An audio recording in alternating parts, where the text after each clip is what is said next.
Toda Rabba, Chazak Baruch. Baruch Adonai Eloheinu melech haolam she'akol. Tu es ma source de lumière. Dédicace pour eux. Nathalie, Emma, Robin, qui a écrit cette chanson qui est chantée par qui? Par Yehuda Zetoun. Sur Torah Box. Donne-moi le temps de vivre mes jours. Merci. À la veille du jeûne d'Esther. Olivier, tu peux lâcher le buffet de gâteaux et venir ici. Mazal Tov pour Olivier. Anniversaire d'Olivier. Jusqu'à 120 ans. Amen. Bénédiction pour Ari Amar et sa famille. Pour Ari Amar et sa famille. Bracha d'Atzlacha pour vous tous qui êtes là ce matin. Avi avec nous. Baruch Hashem. Kol hakavod. Toda Rabba. Donne-moi le temps de vivre mes jours, de regarder au loin, sans peur des lendemains. Donne-moi la force de partager l'amour, rester sur ton chemin. Chemin d'Akadosh Baruch Hu.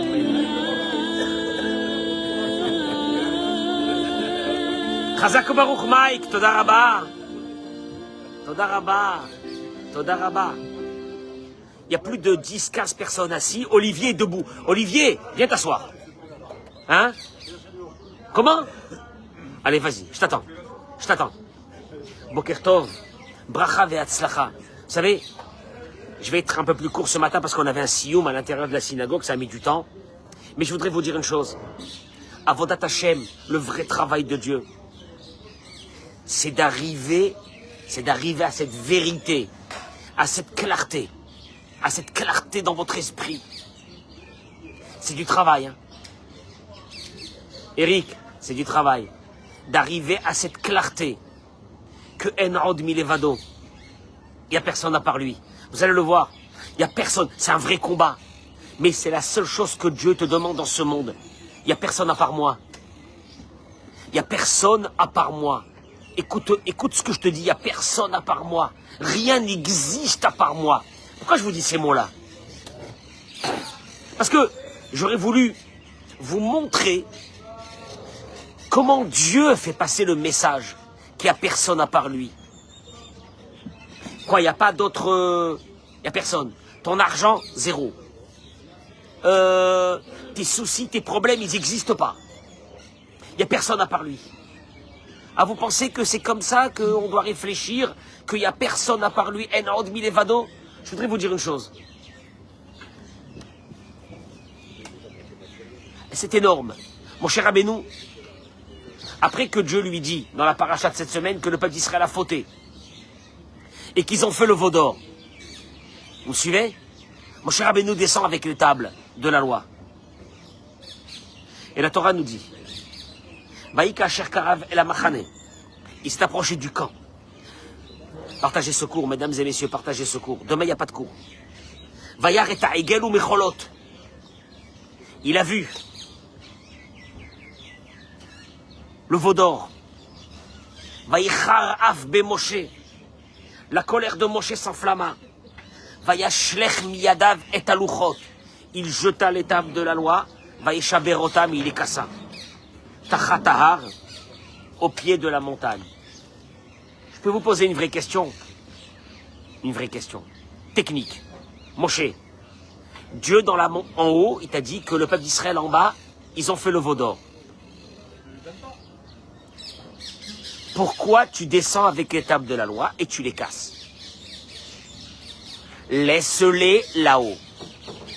Laisse-les là-haut. Olivier, pourquoi tu les amènes ces tables et tu les casses? Laisse-les là-haut. Le pire dans cette histoire, c'est qu'à la fin du Sefer Torah, les derniers mots, vous ouvrez le Sefer Torah, vous le roulez jusqu'à la fin.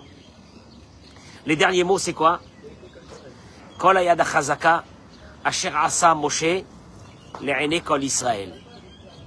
Dieu il dit, voilà la main forte de Moshe qu'il a fait aux yeux du peuple d'Israël. C'est la fin de la Torah. Next, il n'y a plus rien. Et là-bas, qu'est-ce qu'il est écrit? Le Talmud ramène. Dieu lui a dit, à ce moment-là, Yada Chazaka, ta main forte, mon cher Rabbeinu, ta main forte. Moi, j'aurais dit ta main forte, mon cher Rabbeinu, que tu as fait sortir le peuple d'Israël, que tu as ouvert la mer, que tu leur as donné la Torah. Non.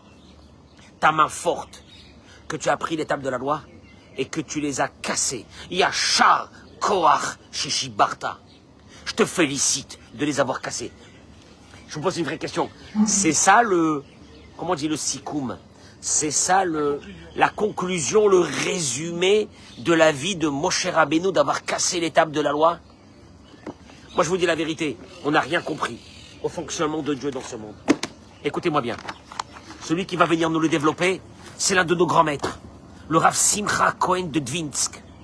Dans son livre Meshech Chochma, fin des années 1800, un Gaon, Simcha Cohen de Dvinsk, il a écrit le Meshech Chochma, il a écrit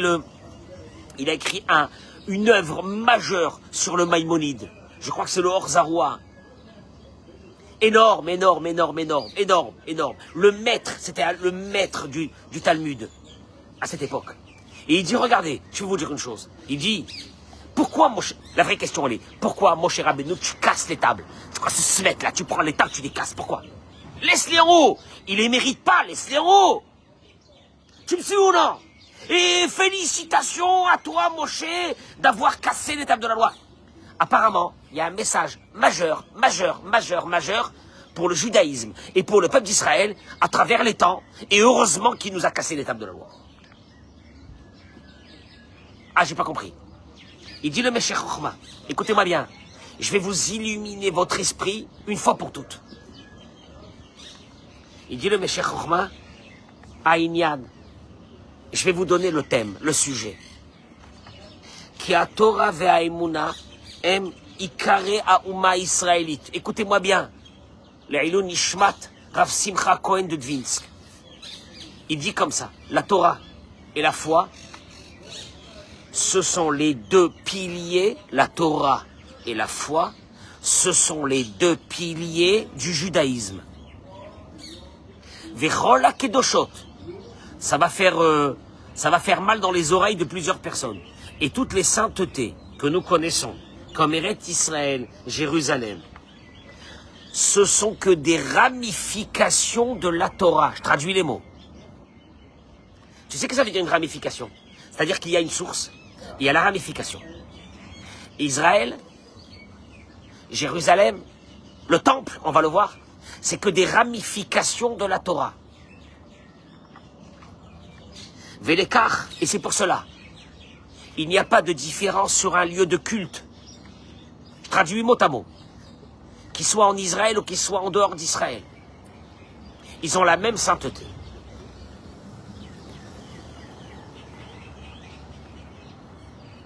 La personne la plus haute, il continue et il dit, le plus grand rabbin du monde, et la personne la plus basse dans le peuple d'Israël, ils ont les mêmes devoirs au niveau de la halakha. Regarde comment il avance. Toi, tu te dis quelqu'un qui est très grand, il doit y avoir un fonctionnement différent avec lui. Non, c'est les mêmes. Ou Moshe, et il dit, et même Moshe, l'Okeraou et la Sarsour, il a été appelé qu'un intermédiaire. Avel en itiachasut haTorah lo umetziuta eno talui rak be'ilat ha'ilot yitbarach shemo. Même Moshe Rabbeinu, sa sainteté ne vient pas de lui, elle vient de Dieu. Il est qu'un intermédiaire. Ve'ine dala sechel katzar yado le'asik metziut mechuyevet ha'metziut hakadosh baruch hu. Ve'lekach chatru lahem mesilot la'asot lahem tzurot udimyonot. Je vais vous rendre ça très très serré pour que vous compreniez en quelques minutes. Le peuple d'Israël vivait avec une idée que Dieu, qui existe, il n'y avait pas de débat. Ils ont fait le veau d'or, mais Dieu existe. Alors c'est quoi le veau d'or? Le veau d'or, c'est que Dieu donne un pouvoir à une matière ou à quelque chose. Lui, Dieu, il n'a pas le temps de s'occuper de toi, il est reparti. Et c'est cette matière qui a une indépendance et qui va s'occuper de toi. C'est ce qu'on avait besoin. Nous, on venait d'un monde d'idolâtres. Hervé, écoute-moi bien, c'est énorme. Dans l'idolâtrie, c'est l'idole qui s'occupe de moi. Dieu ne peut pas s'occuper de moi, il est en haut. Il est loin. Il a des milliards d'années-lumière de moi. J'ai besoin d'avoir une représentation, que Dieu lui a donné un pouvoir à cette représentation, et c'est cette représentation qui va m'aider. Tu me suis ou non? C'était ça le veau d'or. Ils n'ont jamais dit que Dieu n'existait pas, mais que c'est cette représentation qui est là. Et là, mon cher Rabbeinu va venir, il va constater le dégât. Quel dégât? Un dégât incommensurable. Lequel? Ça va, ils ont... David, est-ce qu'ils ont été contre Dieu? Non. Ils ont dit que Dieu a donné un pouvoir à une matière et que cette matière s'occupe de moi. Mon cher Rabbeinu, il vient et il dit, vous n'avez rien compris à la religion juive. Il n'y a personne, il n'y a aucune entité religieuse. Elle est ou sainte.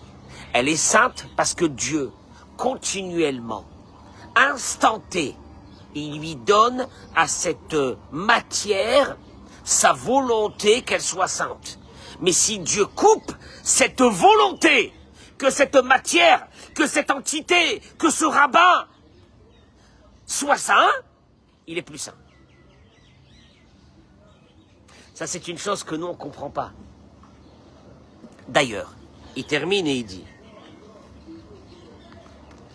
celui qui rentrait dans le Saint des Saints, alors qu'il n'était pas pur, qu'est-ce qui se passait avec lui? Il mourait sur place. Pourtant, le jour où Dieu a enlevé son flux de sainteté sur le temple, Titus est rentré, je traduis les mots, il dit que, à ce moment-là, il dit, qu'est-ce qui s'est passé? Il dit, Titus est rentré dans le temple, je cherche les mots.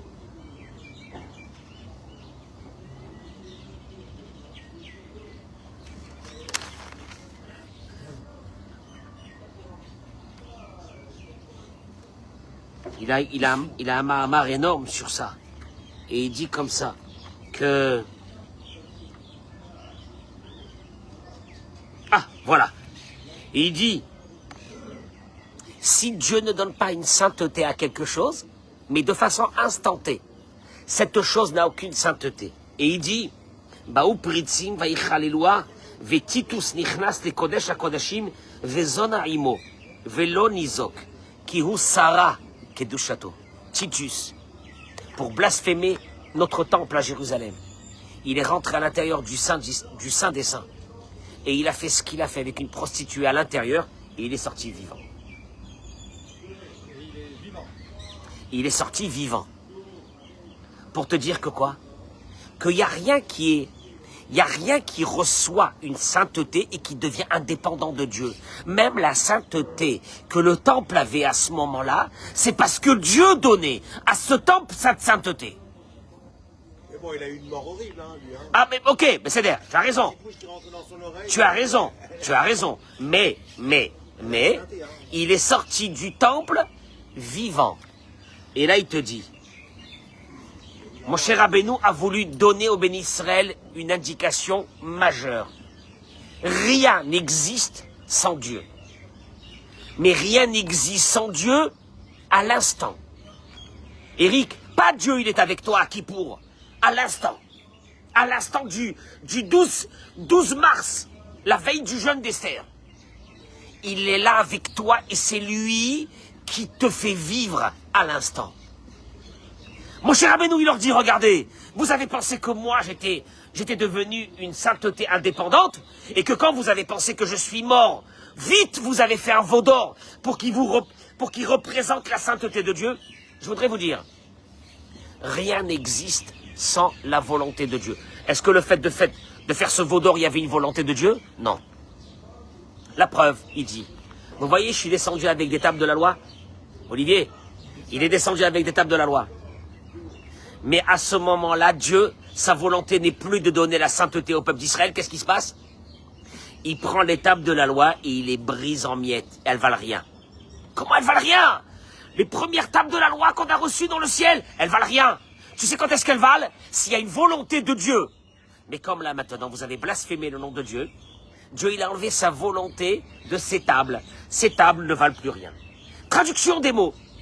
Quand tu dis qu'une synagogue, elle a une sainteté, c'est parce que à ce moment-là, il y a Dieu qui dit, ils sont en train de faire ma volonté dans la synagogue, je mets de la sainteté dans la synagogue.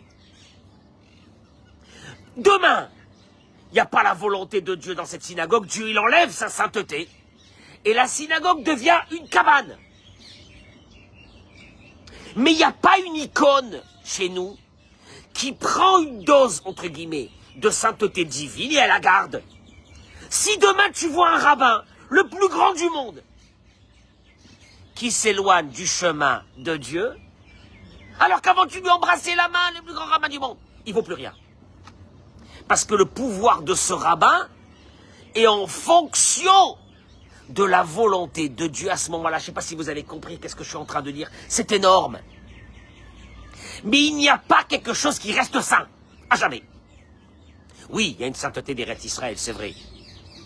Mais même la sainteté d'Eretz Israël, qu'elle est là maintenant, Hervé, c'est parce que Dieu il veut qu'il y a la sainteté. Et si demain nous salissons ce pays, il n'y a plus de sainteté.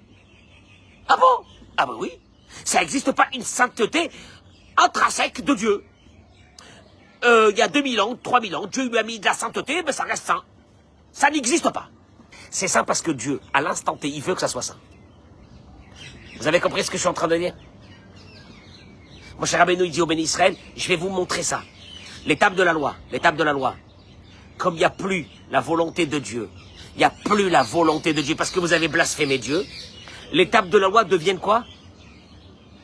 Bah, deux pierres, je les casse, en miettes. Comment? Ben, elles valent rien. Moi, je pense à une chose. Vous connaissez la halakha qu'un sofer, quand il écrit un Sefer Torah, s'il ne dit pas au moment de l'écriture, Leshem Kedushat Sefer Torah, je l'écris pour la sainteté du Sefer Torah avec la Kavana, il peut écrire le plus beau Sefer Torah du monde, on n'a pas le droit de le garder à la synagogue. Il faut l'enterrer. Sefer Torah. Un Sefer Torah. Il n'y a pas la volonté de Dieu. Il n'y a pas la sainteté de Dieu. Dieu, il a dit que le sofer, au moment où il écrit, il faut qu'il pense qu'il est en train d'écrire un Sefer Torah. S'il pense qu'il est en train d'écrire je ne sais pas quoi, et il écrit un Sefer Torah, ce Sefer Torah, il vaut rien. Tu sais comment on appelle ça? La volonté de Dieu. Quand je dis à la synagogue, à l'intérieur de la synagogue, respectez le lieu. Parce que sinon, Dieu, il s'en va. Si Dieu, il s'en va, la synagogue, elle vaut plus rien. Mais comment? Mais c'est une synagogue, on étudie la Torah toute la journée. Ça vaut rien. Parce qu'il n'y a pas la volonté de Dieu. Et il faut que la volonté de Dieu soit instantée. Il n'y a pas de rabbin, qui est indépendant de Dieu. C'est que Dieu, à ce moment-là, il lui donne à ce rave la Kedusha et la sainteté. Si Chas Veshalom, ce rave-là, se pervertit. Ah non, mais quand même, il reste le rave. Il n'y a pas de rave.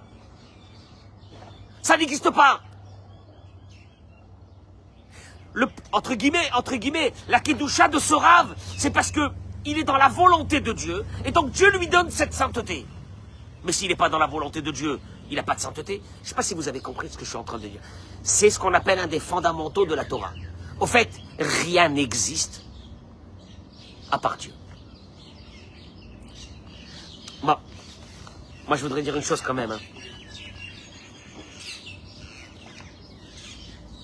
Sinon, on a envie que la bracha d'un rave elle marche sur nous. Un petit conseil que je vous donne. Faites teshuva avant. Non, faites teshuva. Parce que le rabbin, lui, il ne peut pas interférer sur la volonté de Dieu. Si toi, avec Dieu, tu es en bisbise, ne va pas voir un rave. Le rave, c'est pas une volonté. Le rave n'est pas une volonté indépendante de Dieu. Le rave n'est pas une sainteté indépendante de Dieu. Si moi, avec Dieu, c'est chaud, je vais voir un rabbin, il me fait une bracha. Mais tu rêves ou quoi? Ok, ce rabbin-là, il ne peut pas te faire de bracha. Sa bracha, lui, elle marchera que s'il y a une volonté de Dieu. Puisque le rabbin en lui-même, il n'a aucun pouvoir. Mon cher Rabbeinu l'aura dit. Et alors si j'étais mort? Moi je ne suis pas une entité à part de Dieu. Dieu il aurait mis quelqu'un d'autre. Et alors? Et vous êtes partis, vous avez mis un veau d'or. Mais c'est fou. Pourquoi ce veau d'or là, il a un pouvoir? Tu vois le combat, en vérité, tu veux que je te dise une chose? C'est notre combat à nous. Les veaux d'or, les veaux d'or on les a tous les jours. Chacun il dira moi c'est mon argent, l'autre il dira c'est mes moyens, l'autre il dira c'est mon intelligence. Et Dieu il dira, tout ce que tu as, c'est parce que dans l'instant T je veux que tu l'as. Parce que j'ai deux solutions, comme il dit Rabbi Nachman. La première, c'est que je t'enlève tout ce que tu as. La deuxième, c'est que je te sépare, toi, de tout ce que tu as. À Dieu ne plaise. Ah, alors, tu sais comment on appelle ça? Enod milevado. C'est ça, Enod milevado. C'est la base de la religion. Il n'y a pas quelqu'un, il n'y a pas quelque chose, il n'y a rien à part toi. Et je termine par quelques mots. Et là, on a terminé. Il dit, Rabbi Nachman, il n'y a pas quelqu'un qui n'a pas la Emouna. À l'intérieur de lui. Ça n'existe pas. Tout le monde a la foi. Après, Eric, tu peux avoir la foi sur l'argent. Tu peux avoir la foi sur le business. Tu peux avoir la foi. Mais il y a la foi. J'y crois. L'autre, il croit dans les actions qu'il a investies. Il y croit. L'autre, il y croit dans le fric qu'il a mis à la banque. L'autre, il y croit dans le patrimoine qu'il a. Chacun, il y croit. Chacun, il y croit. Il a une croyance. Celui qui monte dans un avion, il a une croyance aussi. Parce qu'il va monter à 11 000 pieds. À 11 000 mètres, pardon. Alors, je t'explique, Samuel, à 11 000 mètres, dépressurisation de l'avion, tu disparais en un instant. Puis tu vas t'endormir. Dans l'avion, tu as pris un bon siège. Et tu te mets dans les bras de qui? De quelqu'un que tu connais pas, tu n'as même pas vu sa figure. Il paraît que c'est un pilote, c'est un monsieur qui sait conduire un avion. Il paraît qu'il est là. Où il est? Dans le cockpit. Le cockpit a été fermé tout le temps. Il y a des mesures de sécurité aujourd'hui, le cockpit est fermé. Tu l'as vu? Non. Tu le connais? Non. Et peut-être que c'est un grand malade mental. Comme il y a eu, vous vous rappelez, il y a eu avec la compagnie allemande là, un fou, un malade mental qui s'est enfermé seul dans le cockpit et qui l'a percuté à 800 km son avion sur une montagne, il ne restait plus rien, des confettis. Et tu t'endors. C'est que quand même tu as un pouvoir de émouna, de croyance vis-à-vis de ce pilote qui est énorme. Donc, il te dit, Rabbi Nachman, ça n'existe pas quelqu'un qui se réveille le matin qui dit, moi, je pense pas que j'ai de la émouna. La émouna, le seul problème, c'est que tu n'as pas défini c'est quoi la vraie force dans ce monde sur qui tu vas te poser. Et là, il dit une chose. Et il te dit, et là, le seul problème, chez Rov Bene Adam Enam Chaim et Émouna, la majeure partie des personnes, à vie, ils vivent pas cette émouna. Tu sais que ça veut dire vivre sa émouna, à vie? T'es tranquille toute la journée. Tu sais pourquoi t'es tranquille? Parce que Hachem, il ne te lâche pas un instant. Et lui, ses pouvoirs, ils sont...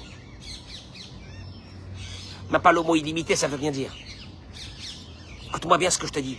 Un homme, une femme, un garçon, une fille, n'importe qui. Loin de la Torah, pas loin de la Torah, Kadosh Baruch Hu, il te lâchera jamais. Dieu, il te lâchera jamais. Et il te dit, mais ces personnes, ils ne savent pas vivre. Parce qu'il te dit, celui qui a appris à vivre avec cette force-là. Il dit, Koach Adir, c'est une force, une puissance énorme. Tu sais pourquoi? Tu n'as jamais peur de rien. Il n'y a jamais d'angoisse.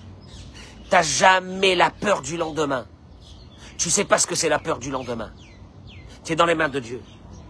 Et il te dit, Ki ikar koach haemuna balide bitui rak asher adam, mi koach emunato medaber im habore al kol tzrachav. Eric, tu sais quand est-ce que ta emuna devient une puissance atomique à l'intérieur de toi qui ne peut rien t'arriver? C'est quand tu commences à parler avec Dieu. Ça veut dire là, tu commences à avoir une proximité avec lui, que chaque... Mike, Quoi, chaque petite chose, je dois parler avec lui? Oui. Quoi, même les petits détails de ma vie? Oui. Quoi, il n'y a rien qui va tout seul, naturellement? Non. Quoi, tout. Même quand je cherche une place de stationnement? Oui. Quoi, je vais l'embêter pour ça aussi? Mais tu l'embêtes pas, puisqu'il n'y a rien qui est sans lui. C'est que lui. Donc, en vérité, que tu l'embêtes ou que tu l'embêtes pas, dans toute ta journée, il sera obligé, quelque part, de te régler tes problèmes. Alors demande-lui. Hein? Quoi, à ce point? Ah bah, il n'y a rien sans lui. Écoute-moi bien. Si lui, il a décidé que tu n'as pas une place de stationnement, tu peux faire 1 heure le tour, tu ne trouveras pas de place. Et s'il a décidé que tu trouves une place de stationnement, je vous dis un truc bateau, hein. Il y a des millions de choses. Tu peux ouvrir ton armoire pour chercher quelque chose que tu cherches. S'il veut pas que tu le trouves, tu le trouveras pas. Et des fois, il est à côté de toi. Et des fois, ta femme, elle vient te dire, mais je te comprends pas. Le voilà, devant toi. Ah ouais, c'est vrai. Devant toi. Le mec, il a fait le tour de la chambre 20 fois. Devant toi. Il n'a pas trouvé.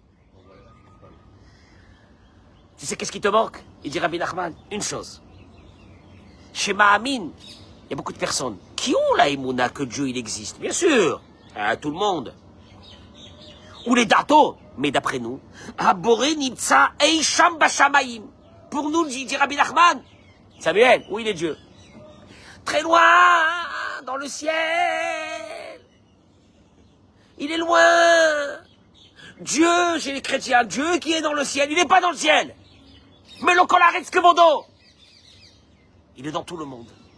Elle n'arrive pas à croire ça. Comment? Ça veut dire quoi? Et là, il te dit, et comme Dieu, il est dans le ciel, et il n'interfère pas dans les... Oh, il est tellement... Hervé, il est tellement haut qu'il n'interfère pas dans ma vie. Je veux dire que... Je vais monter dans ma voiture, il va... Ah, arrête... Il est là-haut, Il s'occupe sûrement de l'Amérique, de la Chine. Hein? Mais, enfin, moi je vais l'acheter ma baguette.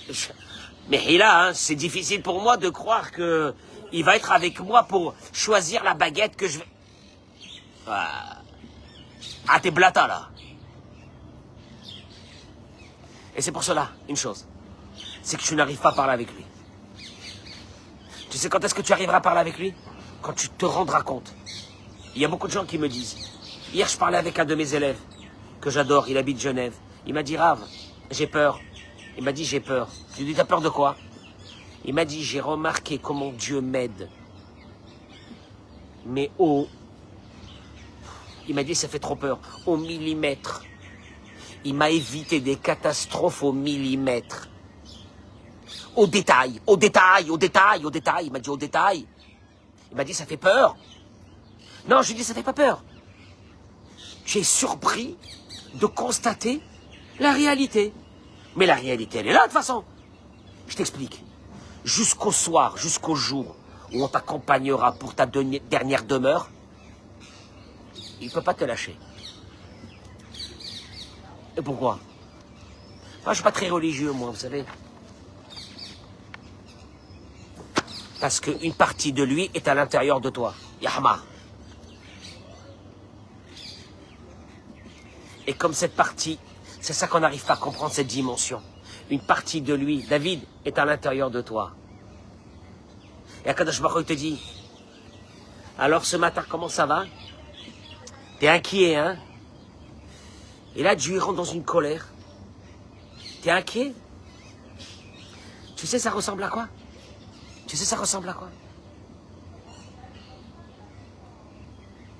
Eric, imagine-toi que Avi, il rentre à la maison, il te dit, papa, je suis très, très, très, très inquiet. Je ne sais pas si on va manger aujourd'hui. Qu'est-ce que tu lui dis, toi, ton père, qu'est-ce que tu dis? Non, mais ça, non, pas, ne t'inquiète. Qu'est-ce que tu t'inquiètes? Depuis quand tu t'es inquiété? Est-ce que tu vas manger aujourd'hui ou non? Dis-moi, ça va ta tête ou non?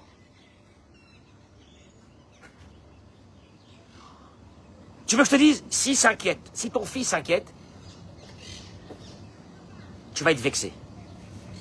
Pourquoi tu vas être vexé? Non, s'il s'inquiète, c'est qu'il me prend pour un incapable. Allez, voilà. Regarde, le fils, il rentre et dit, papa, je sais pas si aujourd'hui on aura de quoi manger à la maison, dis-moi, ça va pas ta tête ou quoi? Va, circule. T'as pas honte, tu me dis ça à moi, ton père? Je m'occupe de toi, ça fait depuis que t'es né. Tu me dis si je vais manger ou non? Tu vas être vexé. Je peux te dire une chose? Si t'es angoissé, il n'y a pas plus grande vexation pour Dieu. Il te dit, il n'y a que moi. Je vous l'avais dit, moi. Il n'y a que moi. Il n'y a que moi. Même la sainteté n'existe pas. Elle existe parce que je la donne au même moment. Ça veut dire que chez Dieu, il n'y a qu'une chose. L'instant. L'instant. Chez Dieu, il n'y a pas un passif. L'instant. C'est qui vient l'instant? L'instant. Là, il est 10 heures, je ne sais pas combien de secondes. L'instant, il est là. Hein? Bacheroucha. C'est la folie. C'est la folie. Et toi, tu te lèves le matin, tu dis, et je peux vous dire une chose, tout Pourim, c'est ça. Hein? Tout Pourim, c'est ça. Il leur tombe dans la tête une xéra d'un autre monde. Haman, qui achète le peuple d'Israël chez Achashverosh en lui donnant de l'argent. C'est ce qu'on appelle ces shkalim là qu'il lui a donné. Et il lui dit, tout ce que tu devrais gagner avec cette populace de juifs, en Perse, et dans toutes les régions. À l'époque, c'était ça le berceau de l'humanité. On n'habitait qu'ici, on n'habitait pas en Europe. Donne-les-moi, je les détruis, je te paye. Hein? Elle est belle ou non? Une catastrophe. Le Goral a été fait vers le mois de Nissan. Il a décidé que le moment où il nous exterminera, le mois de Hadar. Une horreur. Il prépare ça pendant 10 mois. C'est cuit. C'est cuit. Ah, les carottes sont cuites. Akadosh Baruch Hu dit les carottes sont cuites. Parce que toi, tu crois que c'est toi qui gères ta vie. Ok. Mais moi, des années avant, je vais le mettre en colère contre Vashti, sa femme. Il va se marier avec une petite juive. Il ne sait même pas qu'elle est une petite juive. Elle va rester dans le palais. Elle va attendre le moment. Et moi, je vais vous montrer. Toute la Megillah, il n'y a pas une fois le nom de Dieu. Mais parce qu'il te dit, tu crois, dis-moi. Tu crois que j'ai besoin de mettre mon nom? Qui s'occupe